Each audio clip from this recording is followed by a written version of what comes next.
Texans. That might be what I'm talking about. Right tackle, Jawan James. Man, boy. It might have been Denver, matter of fact. Was it Denver?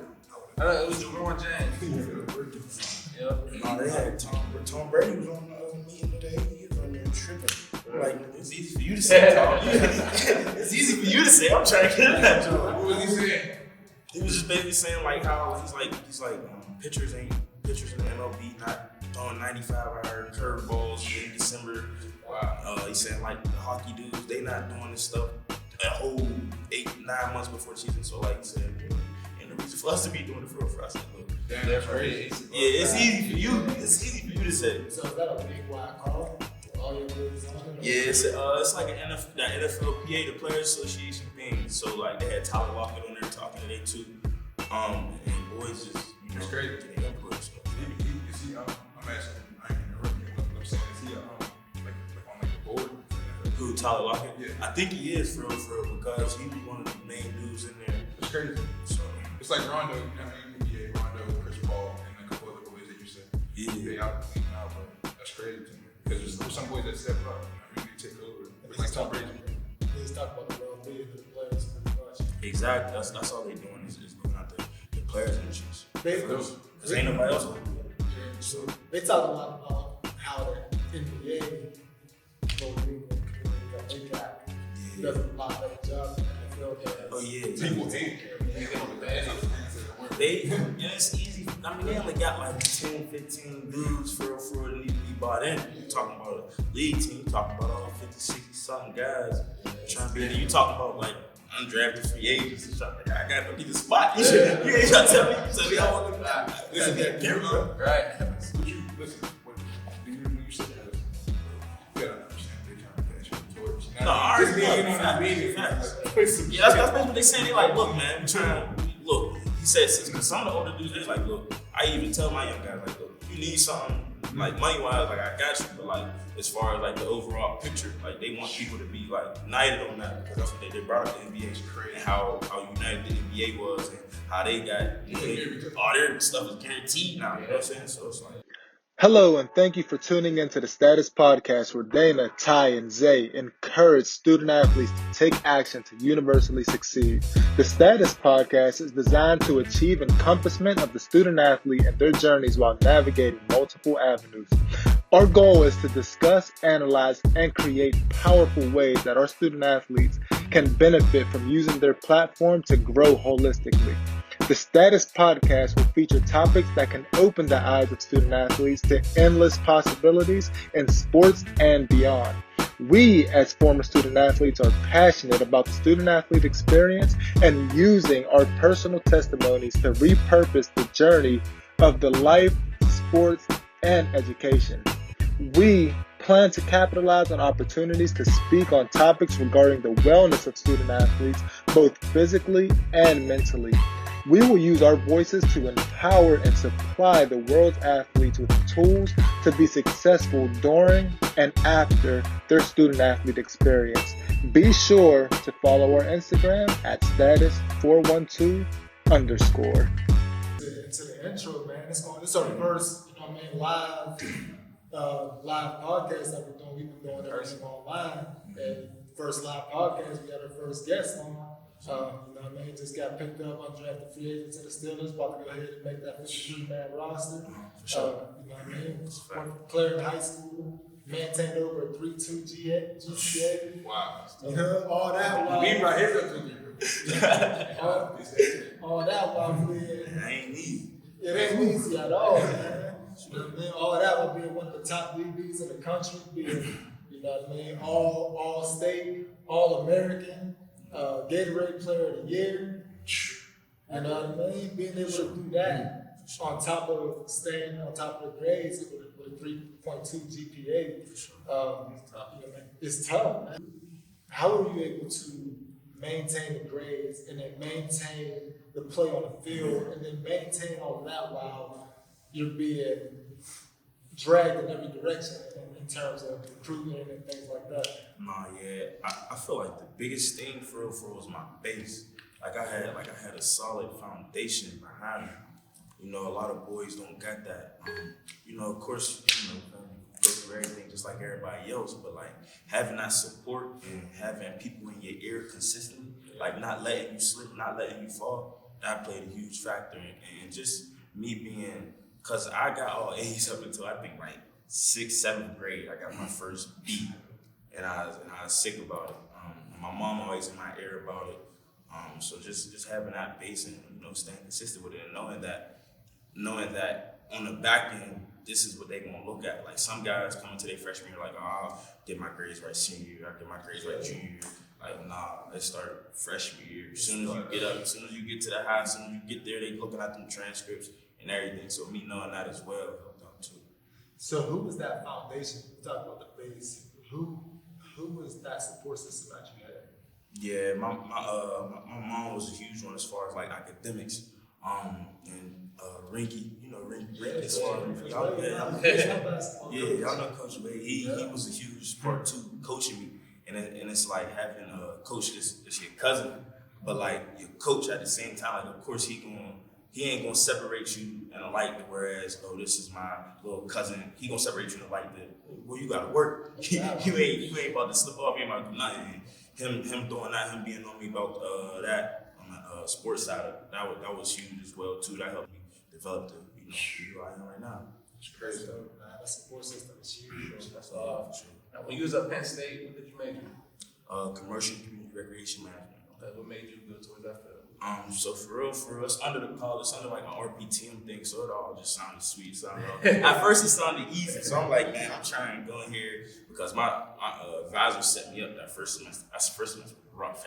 I wanted business, all these different type of. I think I had like a 1.9 the first semester. It was like rough, but first it was easy, and then I started getting into the classes, and I kind of found out it was a way of doing business without having to have a 3.5 your first semester, or without doing all the math classes and everything, because they had the marketing classes, they had the nonprofit classes, they had all of that stuff, and then as I got onto it, I'm like, hold up, now this might be something that I'm really interested into, and yeah, it played out perfect. Now you said 1.9. What played a factor in that 1.9? Like you or I know when you get to college, you like this, you got this. It's spinning long, man. Exactly. I know y'all have been at Penn State before. Yeah, and I played at Penn State, and I said, man, I do this every week, and they know my name. That's a different world. So with that being said, let me ask, knowing you're gonna play in front of 100,000 fans every home game, you're a freshman. You just came from Little Clairton. You know what I mean? Y'all have at max 1,200 people at the game. At max, you know what I mean? Now you're at 100,000 freshmen, feet wet, still wet behind the ears. Like how did you all put that into play as far as going to school, being that freshman that played right away, and how did you handle it? Man, for real, you put in that perspective. Like it sound crazy. It sound crazy to put that perspective, but like just coming in, I kinda was I had confidence. But like I always was like fighting, like I always was hungry for more, but I had to have that confidence and be humble as well, because going into this place, I'm going in a spring ball. I think when I first got to college, I was 17. I was 17 for like the first week or two. I turned 18, and then I'm around guys like Saquon. I'm around guys like Mike Gesicki, play for the Dolphins.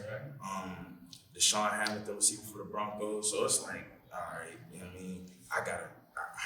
What am I going to do to get up to their level? Because that's where I'm at now, and realizing that, and having that work ethic to want to be more, to want to compete with them dudes, man, that was everything. That was everything. Yeah. Now, I personally, when I watched you in high school, I still remember that play against Alec football. You hopped over, boy, you broke. I remember that play, and right then I said, yo.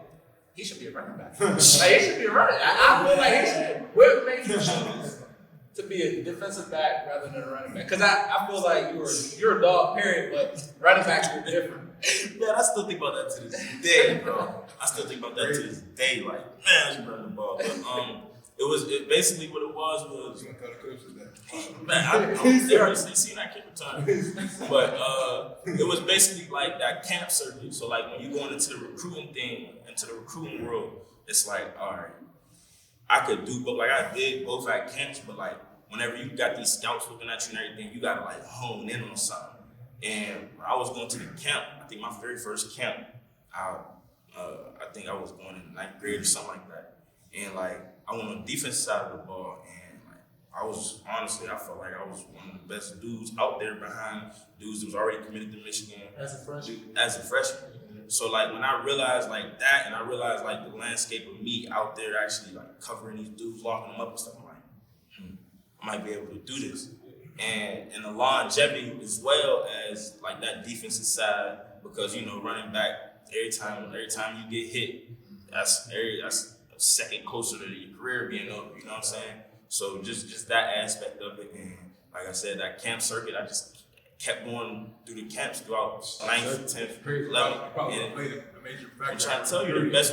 I know y'all heard of probably like Jerry Judy, going up against him at camps, going up against Devontae Smith. I watched Devontae Smith for the Nike Open. I watched him the whole 7-on-7 game we had. That's probably what you want. That's what I'm saying. So it's like you going up against guys like that, you like, I'm holding my own, I can do it. You like, oh, might as well just go for DB. They know who you are.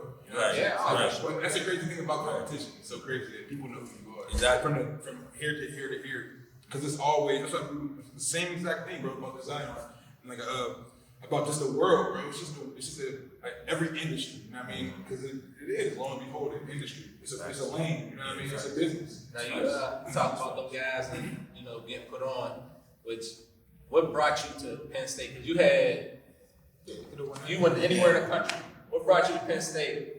For real, that wasn't even my first option. The first thing I wanted to do was go to O State.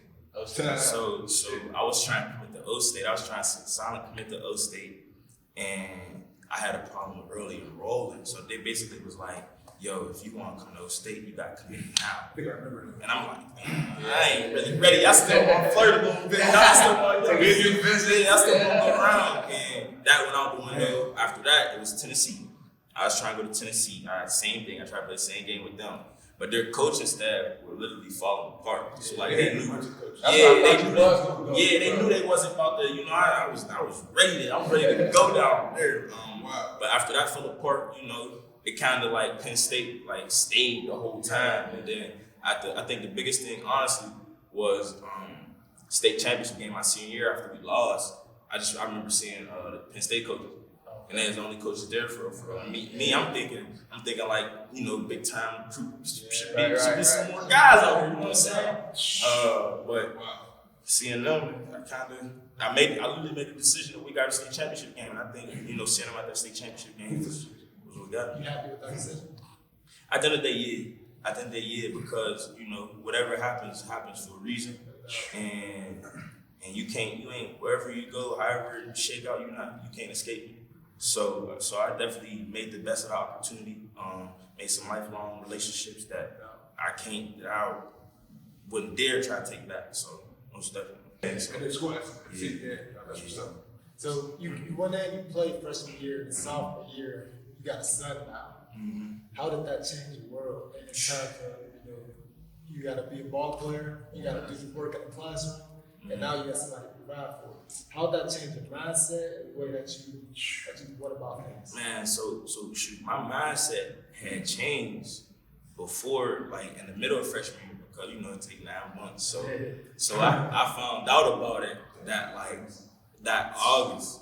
It was either that it was like that August or that September before the freshman season. So I'm going into the freshman season like, yo, you got a seed on the way. I'm like, oh, hold up. Hold up. I'm like, what? So like that, like I had to kind of develop like a trait or a type of tougher skin to realize like what I was facing, like realize what I was about to go through. So just trying to adapt to that. And after the season is whenever after the season he came in March, so he came in the spring, my sophomore year, and after that, for real, it was just like go time. It was like go time. It was buckle down on every facet of everything. Like I can't slip in no area. I can't show weakness. I can't like I said, go time. Yeah. So you started out with that 1.9 as a freshman. Did having that son change your mentality in the classroom as well? And is that how you kind of got back on track? No, facts. Because as soon as I had him, I think I declared my major my sophomore year, probably right after that, keep it 100. And I was just like, man, like I gotta even whatever shake out. Like I'm a father now, I gotta make sure something shake out regardless. Right. So realizing that it got everything together. From academics to sports to whatever, because I ain't had no choice for it. You got no choice now. You got somebody that's looking at you every move now. So you got to make sure you right all the way around. Thanks. That's dope. So junior year coming out, now you start on defense at Penn State. Mm-hmm. Does that also change your mindset in terms of leadership qualities? And you know what I mean, making sure that the underclassmen are looking up to you in all aspects of being a student athlete? Yeah, college go by fast. College go by super fast, and it's a quick switch to flip from, all right, I gotta fend for myself, find my way about this thing, to, all right, now everybody looking at you now. And realizing like the young guys coming in, like, oh yeah, yada, I've been seeing you play, seeing you do that, X, Y, Z. You're like, dang, I'm upperclassman, I'm in this position now. So now I gotta handle myself in a better light. I gotta handle myself like where I got a son, I got younger teammates looking up to me, younger teammates that reach out to me, the playbook, extra workout, whatever. So just that, realizing that for real, did it. Who were those guys that you looked up to as underclassmen? And what type of example did they set? Man, I'm trying to tell you, Saquon is a dog. For real? Like, Saquon is a dog. Like, man, we almost got into it with him a few times. because I remember it was a summer workout. It was a summer workout. And they were voluntary. It was like discretionary, for real. And me being a freshman coming in, I balled. Who? Yeah, I was a freshman. He was a junior whenever I was a freshman. So so like me, I'm like, man, I had a good spring ball. I had like 3 interceptions. I was takeaway king and everything. And after that, my coach he said I was starting, but then whenever stuff started going down the line, it started getting weird. So I was like, man, I don't need the discretionary ones. I ain't about to be out there like that. Y'all got boys in position. And he like, nah, bro. He like, look, everybody needs to be here. I don't care if it's voluntary. I don't care what it is. Just him doing that, and then like after workouts too, I'm walking out away from me like, yo, Mont, no, we need these extra, we need the extra, whatever extra. He kept. That's just who he was. That's who he was. Like that's really who he was. For real. You know what I mean? The leeway you can cut yourself. You know what I mean? But you don't at that type of point. Like he's like, yo, come back here. Yeah, that's the mentality he had.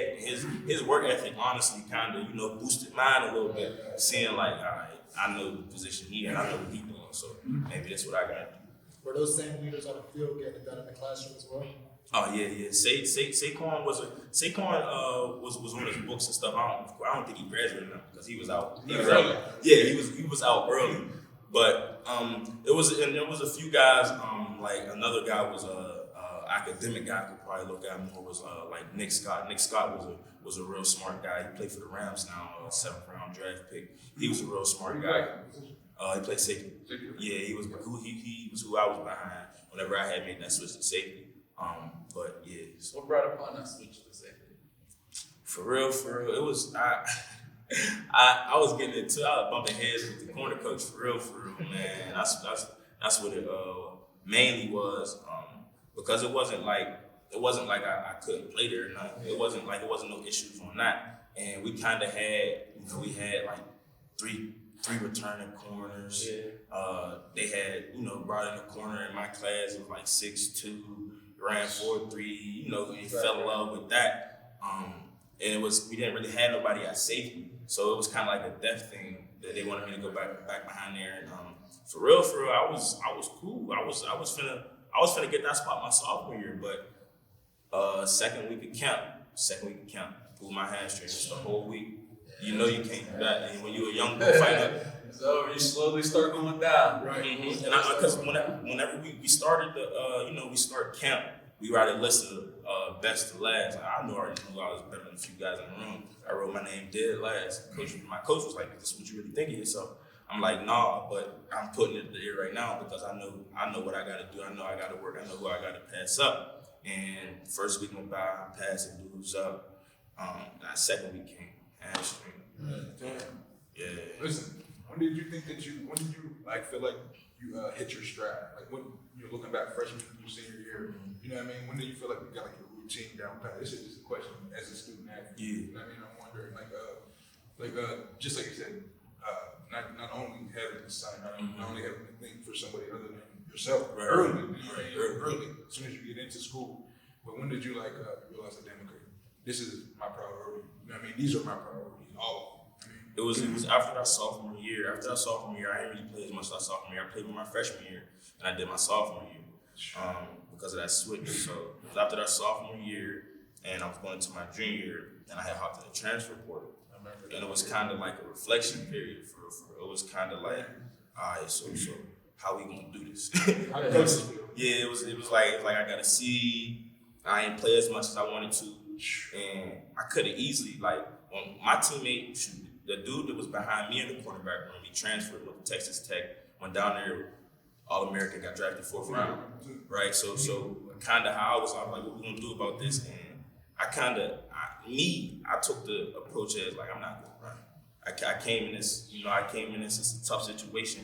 Yeah, maybe, but this is what we got to do, and we gonna fight through it. So I took that approach, and that junior semester, I went hard at it, and it paid off for that junior year because that's kind of when I got into it. I think that comes from that foundation you was talking about earlier. There's so much passion.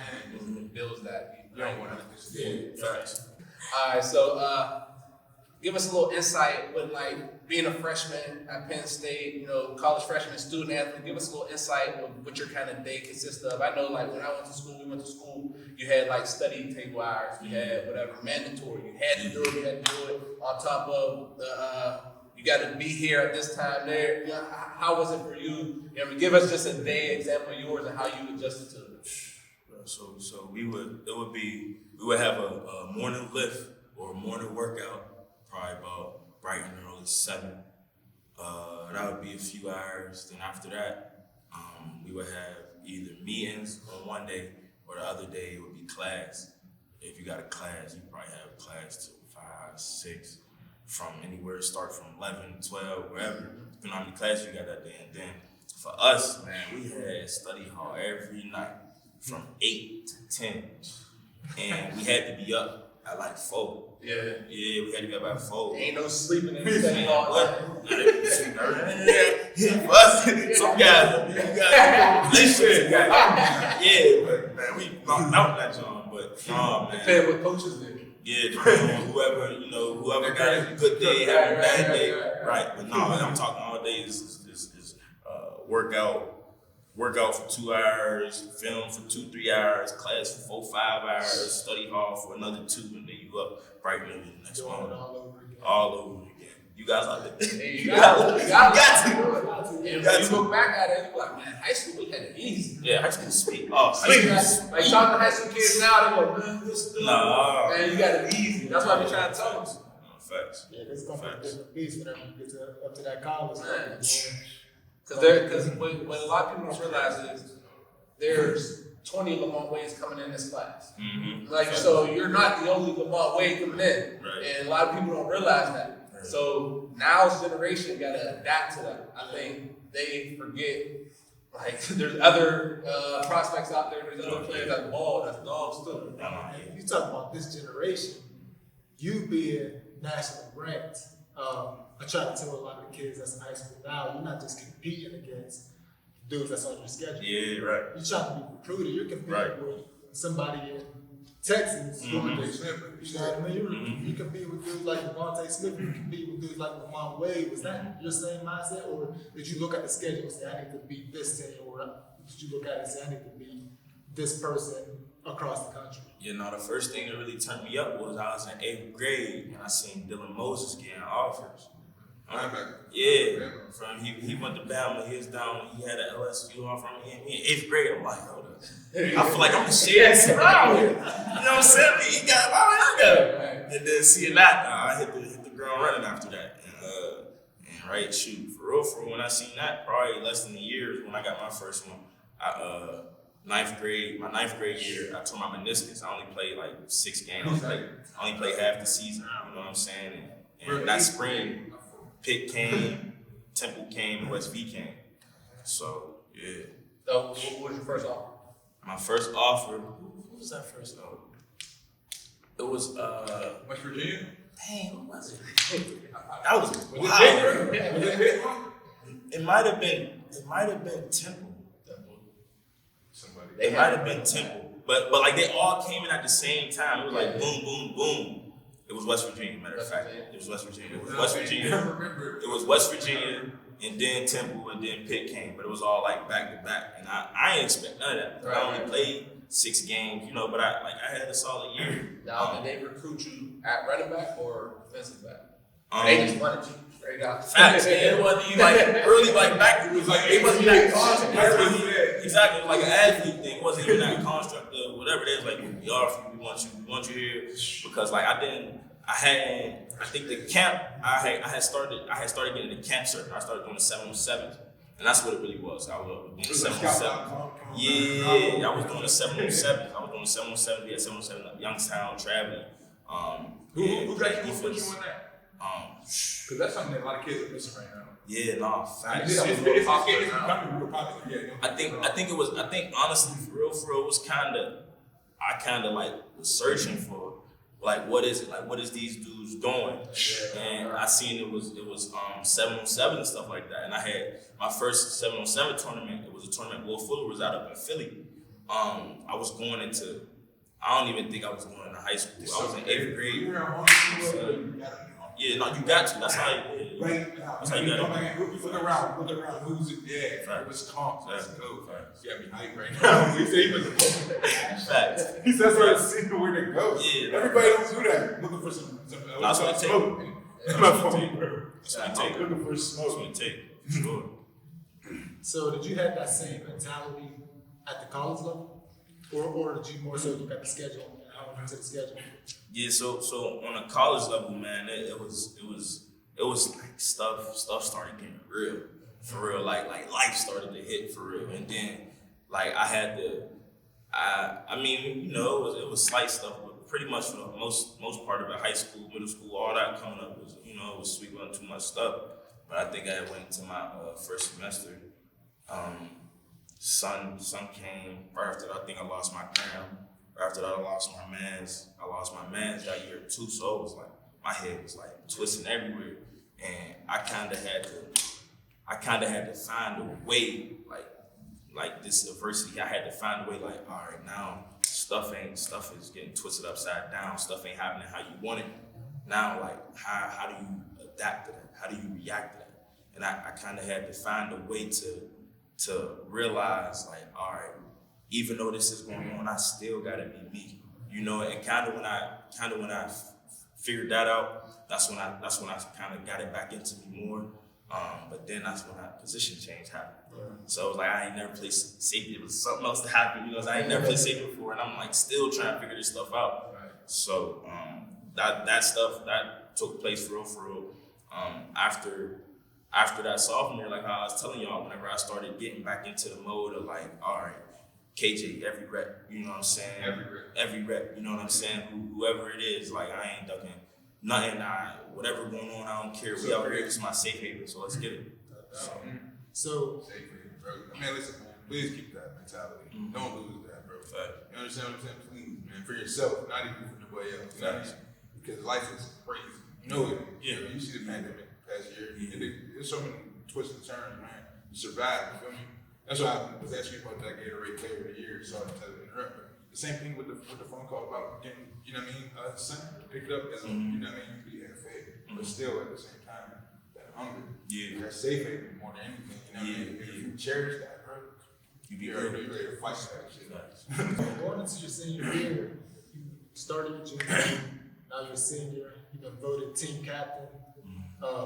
how did that fall upon you in terms of a leadership role? And how did you start to look at, yourself on campus as a senior captain at Penn State? Yeah, it was kind of like a thing, whereas kind of like I could kind of start telling now that people gravitated towards me because of just me being genuine. Like I'm a genuine dude. I'm a real dude. I'm gonna keep it 100. Like regardless of like me being that, me dishing that out on my teammates. They saw that, they respected that. I was always a smart dude when it come to like playbook stuff, and on the field I handled my business as well. So them realizing that, I appreciate the mess out of it. And just like how you said, going into that role, I had to. It's like a whole nother level up from, all right, I'm a leader, but like now I'm like one of them guys who have to hold this thing down. And the pandemic, man, that made it even harder for so finding out ways to, like I said, Almost the end of the season. Right, exactly. Almost the end of the season. Find out ways going back to that freshman year, 2017. It's just keep continuing to build off, finding ways to fight through that adversity, finding ways to make it happen regardless of what's going on. So how did you guys stay motivated during that pandemic? Not even knowing that you was even going to play that year. It was rough, bro. It was rough. It was rough. Yeah, it was like on season off, up and down. Some guys, ain't want to come back to campus because of don't nobody know what's going on for real. But I kind of took that approach, like how he said, the safe haven. Like, I don't want to be home. I want to be up here. I want to handle this. And we started out working on like groups of like 6 to 10 of us, because they had to split the groups up, COVID protocols and everything. And honestly, just chipping away each day, like with the uncertainty, and still trying to go. Did y'all ever have to pause practice and stuff, or pause workouts? Oh yeah. We probably paused workouts probably about 2-3 times. We paused workouts in the summer once, and then we had to pause camp. We started camp. We had to pause camp, and then we had to start that back up again. And it was just like it was all over the place. So how were you able to stay ready during that? Whenever you guys paused workouts, what did you do to continue keeping yourself at top shape? Yeah, so how crazy 2020 was for real, man. I took a mental approach, because it felt like my mind was blocked. It felt like it was a bunch of stuff going on. And growing up, in places where we come from, don't nobody think about mental health or nothing like that for real. So I kind of took a mental health approach for real, because it was uncertainty. They want you here, got a youngin' back home, all this stuff. So whenever I was up, that was the first, I think we reported like May for like voluntary stuff. I was up there first, like we had waves of people coming in because of COVID, first wave. I was up there all summer, all camp. And then when that camp had stopped the first time, I was like, all right, man, I've been devoting myself to this. I've been trying to go on at this. They just canceled the season. I'm like, hold on, let me take a step back and like get my head right let me get right what I need to get right. So I think I came home then. I spent the whole week with my son, because I wasn't with him on. So I spent that time with him probably consistently 24 hours a day for like a whole week. You know what I'm saying? Yeah, taking that, doing that, and it kind of, got me back into it. And after I did that, I was able to free myself up to like, all right, let's get back to it. Regardless, let's fight. So, being a captain and having no player gravitate towards you after, you put yourself in the transfer portal, you was going through all that. Was it hard to get your guys to really take home of your leadership after them seeing Lamont Wade enters the transfer pool? Basically, they might feel like you're turning your back on them. How hard was that? What approach did you take to become that leader you became? Yeah, nah, for real, it was all respect. Yeah. Like, all respect. Like, my guys, they knew what's up with me. They know my body for real. They know how I operate. And when you operate in a way where what you dish out is for what you get back. So when you handle your business in that manner, it's kind of like people see that, respect that, and people understand. Like, sometimes people look on the outside, or these higher ups, they don't really care about you as much for real. So like, sometimes you got to take the initiative to care about yourself, to get yourself right, because everybody else is gonna do that, and they respected that. that. So you know what I'm saying? It was all love for real. And I think I was in the portal for like a month. Not even, I came back, got right to work, like I wasn't even gone. What was the mindset and decision for you to take yourself out of the transfer portal before you come back to Penn State? Yeah, it was just that like telling myself like I ain't gonna run. How does the support system feel about it? They kind of let me rock because I kind of got to a point where they would be mad at me because I always told them like, man, y'all the reason I come back. Y'all want me in my ear X, Y, and Z. So they took their step back. They gonna play with this right, exactly. So I really handled that like on real man time. Right. Yeah. So like it was like I gotta fight. Facts. I gotta fight, and I'm not running through the situation. And the coaches wasn't telling me nothing sweet. Like they didn't tell me like it was gonna be my position or nothing like that. They wasn't telling me none of that. Cincinnati. I was thinking about going to Cincinnati. I was thinking about coming back to Pitt, and I think North Carolina State because the D coordinator, Coach Gibson, he had left West Virginia and went to NC State. So I was thinking about So I was thinking about that as well. But I chose not to run from whatever the adversities was. I chose to put them at the face and handle. You got to think about it. What type of advice would you give to somebody that's looking to transfer, maybe to stay or to go? Like, you know what I mean? All in all, for real, whatever like you want to do, take that leap of faith. Regardless of if you want to fight through the adversity, if you want to go somewhere and test the waters out to see if whatever it is, like do it and stick to it. As long as you do that and stick to that, You gotta respect it. facts, and You gotta respect you can get it done regardless. So good.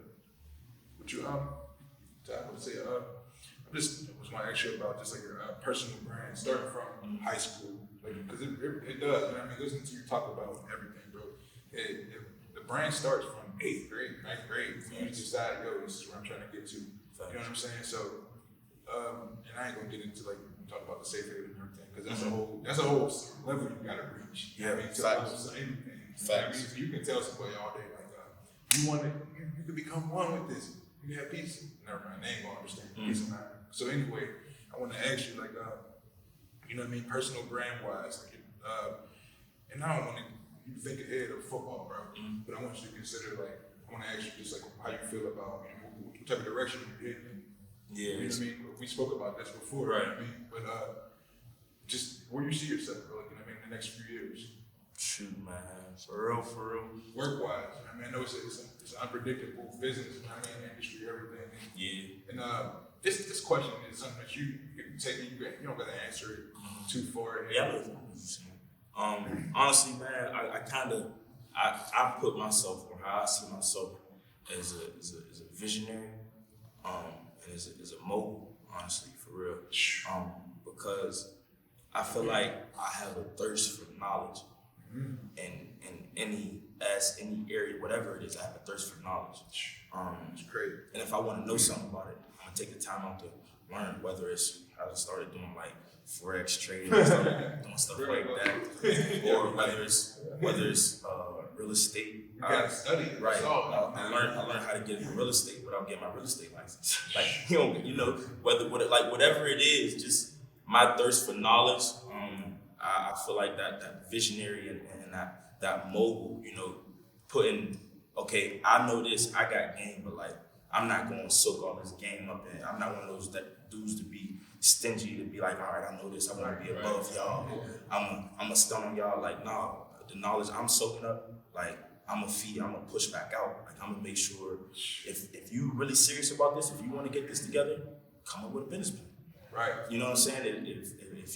If you need help with something, if you want to start an LLC, get your EIN, if you want me to talk to some coaches or give you some like whatever it is, you know what I'm saying? I just push that knowledge back out. You know what I'm saying? That's just how I envision, whatever I got going. I think that's big. We talk about brand. So being a college, being a student athlete, I kept up, you push your brand a lot. Everything you do, you're real vocal about it. So I know that you're real vocal, and I appreciate it. I loved every minute of it about social injustice. Yeah. I remember hearing you was holding a rally out there And yeah, by the LA Fitness. So I mean, just get into that. Let us know a little bit how that came about. But we obviously know what drives that. We all see it, what's going on. So just get into a little bit about that. Being a student athlete, really, what a lot of people don't know is they make it feel like you really don't have a voice. But you said, forget that. I got a voice. You're gonna hear this voice, regardless of anything. You put your scholarship on the line. You put everything at risk by stepping up saying this is wrong. Right. So just get into that a little bit. No, I definitely feel like I ruffled a bunch of feathers. Man. Ruffled a bunch of feathers. You don't with even that. get it. But like, I kind of with that they had a thing when I had found out, and I think some boy who was running the protest reached out to me and was like, yeah, we're doing this right down the street from Clairton. So I went and I just asked I asked him, like, just let me get 5 minutes. I just want to say something. I feel the need to say something. But like, people gotta understand, like, it's people want to make it seem like it's black and white. It's so basic, yes or no. But like, it's a bunch of constructs that go into things that aren't as simple or aren't as easy as it seems. So like, when you like understand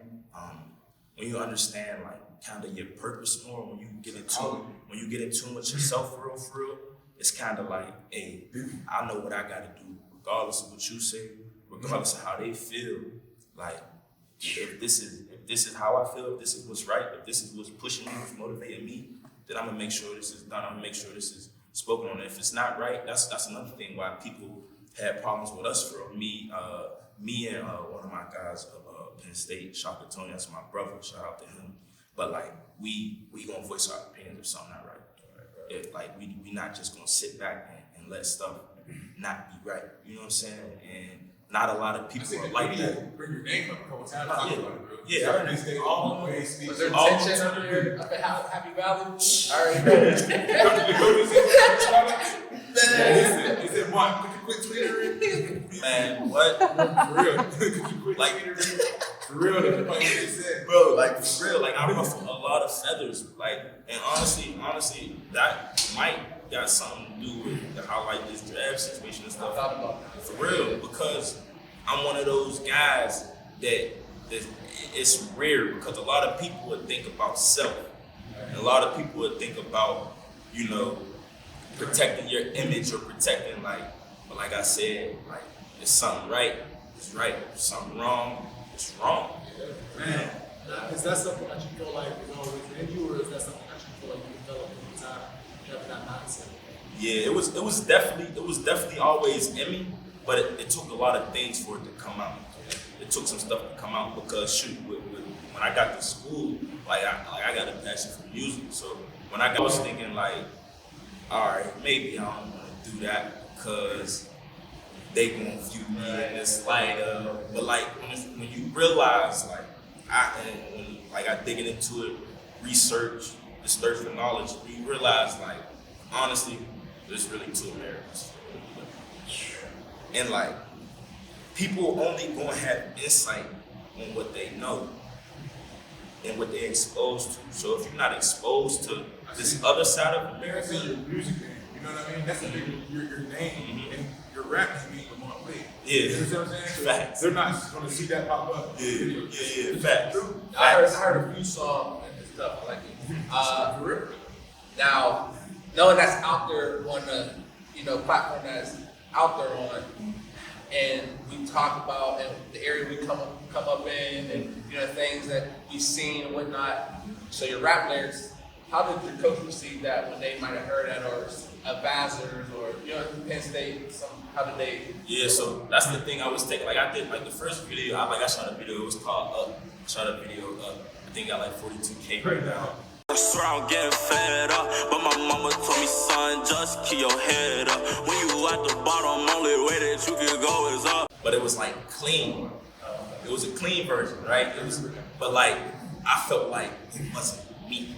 I got 42,000 on that. Like they was playing it at basketball games, kids coming out, like kids in the car sending me Snapchats and all this stuff, and I'm like it got me a lot of attention, but like I felt like it wasn't me. So I stepped back from that because it wasn't my authentic self. I felt like I was trying to put this layer up to try to please people, and I stepped back from that. And I really, because I did that, me stepping back from it, it wasn't really that much backlash because I kind of chilled from it.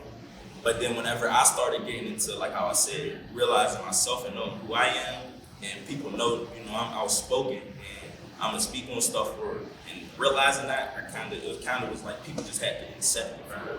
And I kind of gave off like, well, it's either accept this or I'm not doing nothing wrong. I ain't just breaking the laws. You gonna accept how I'm rocking, right? You know what I mean? Just your impact will speak for itself. Yeah, on the field, we're saying, and that will lead to you being there, people following you for who you are. Yes. I like the one way because it's involved. Yes. And then, that's what I believe. Yeah, You know what I'm saying? Honestly though, because that's gonna come out. You know what I mean? It's like over time. You ain't gonna change who you are no matter what. You know what I mean? So I realize that. Definitely realize that. So to wrap it up, man, what are some things that you would advise student athletes in the high school level or even before who want to reach that dream of being a college student athlete or jumping to the next level to become the NFL player?